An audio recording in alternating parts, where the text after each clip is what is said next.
ഇന്ത്യയിലെ തന്നെ ഏറ്റവും വലിയ സീതാക്ഷേത്രങ്ങളിൽ ഒന്നാണ് പുൽപ്പള്ളിയിലുള്ളത്. സീതയ്ക്കൊപ്പം മക്കളായ ലവനും കുശനും ഇവിടെ പ്രതിഷ്ഠകളുണ്ട്.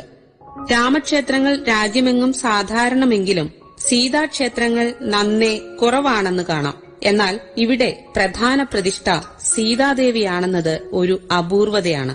18-ാം നൂറ്റാണ്ടിൽ കേരളവർമ്മ പഴശ്ശിരാജയാണ് ഈ ക്ഷേത്രം നിർമ്മിച്ചത്. ബ്രിട്ടീഷ് വിരുദ്ധ പോരാട്ടങ്ങളിലെ നായകനായിരുന്ന പഴശ്ശിരാജ രാമനാൽ ഉപേക്ഷിക്കപ്പെട്ട സീത ഇവിടെയാണ് ജീവിച്ചതെന്ന ഐതിഹ്യമറിഞ്ഞാണ് പഴശ്ശിരാജ ഇവിടെ ക്ഷേത്രം നിർമ്മിച്ചത്.